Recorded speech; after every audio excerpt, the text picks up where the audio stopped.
Right, so I'm going to, in a minute, I'm going to carry on with this one I started last week, so a little demo on that. This was, this is kind of more my kind of flowers flow really. This was, we did a plein air session at Sutton Road Cemetery on Sunday.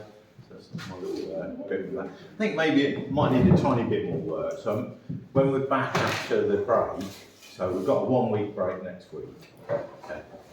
I might do a little bit on sort of blossom trees and those sort of subjects.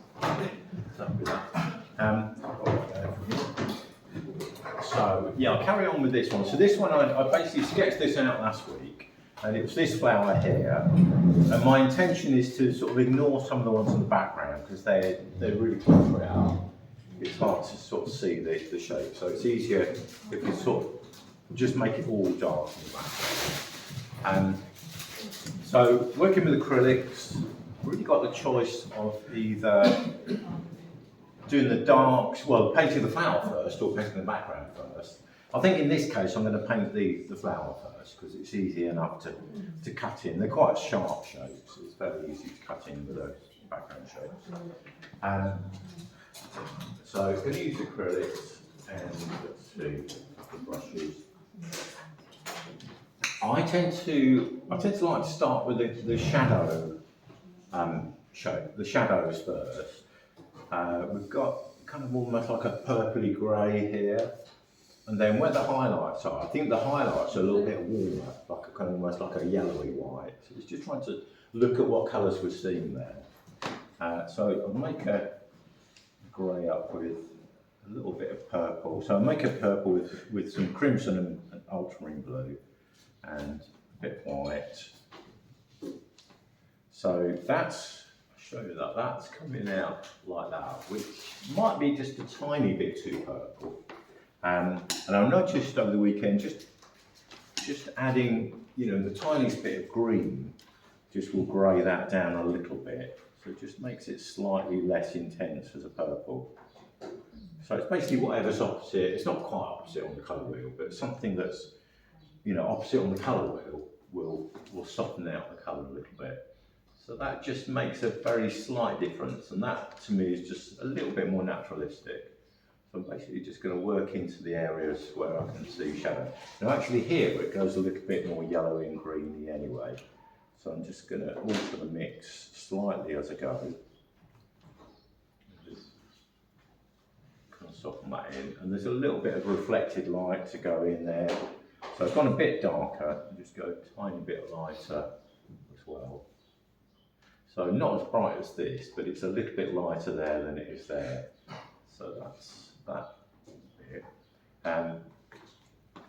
Just go back to my grey mix, which I think can just... So basically I've got a mix here, and then I'm basically just slightly altering it as I go.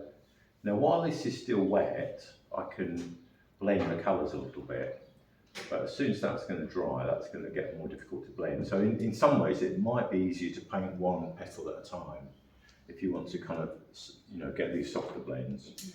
And then I'll go for another brush for this white, lighter tone. So some white and just the tiniest bit of yellow or orange, just to warm that up a tiny bit, just to give me a slightly warmer feel to that. In there. So that bit's still wet, so I can soften that in. Which with acrylics, to be honest, is a bit of a challenge. So something like that. Sometimes I use my fingers just to blend that. And then there's a little bit under here that's in shadow, and I'll use this small brush to try and get that shape just sort of under there.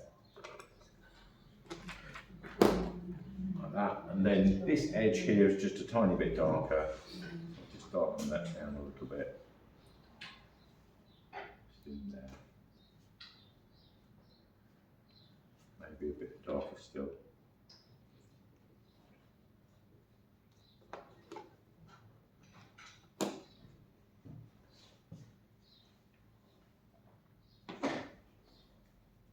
Yeah, something like that. That should work. And then that's, as I say, still a little bit wet, so I can soften that in. So just one petal at a time. These bits in the middle I would go for afterwards. While I'm here, I could do that very dark green bit right at the base.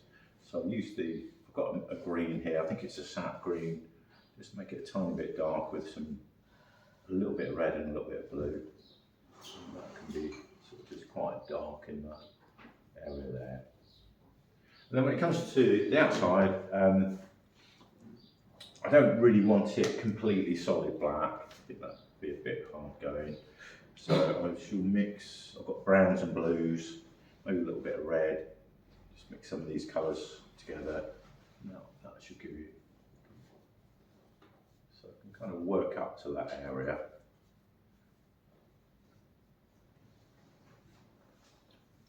That should then extend out. It's a matter of, and you can do some of the drawing almost with the negative colour, the negative shape.